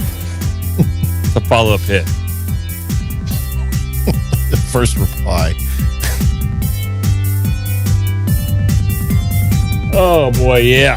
Doom scrolling's out. You guys can check that out. It's out there. We covered a lot of good topics, and we'll be back here for OBDM on Saturday. That's all I got, really. That's it? That's all I got. You gotta tell people they can join the Discord for as little as $1 a month or more. You can. You could pay significantly more if you like. Absolutely. And then you can come hang out all the time. There's all sorts of nonsense going on. I lost it. Well, thank you, Cratchit. Thank you, everyone. Shablagoo. Keep watching the skis. There's giant drones up there. Size matter. Suck on hot dog. Crusty old hot In a dogs. pool of blood. You're attacking science. Is she here? His attacks on me, quite frankly, are attacks on science.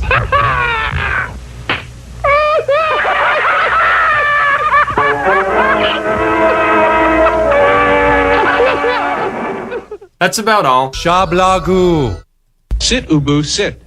Good dog. Till next time, take care of yourself and each other. Well, now you know the rest of the story. Topo Chico changes your life.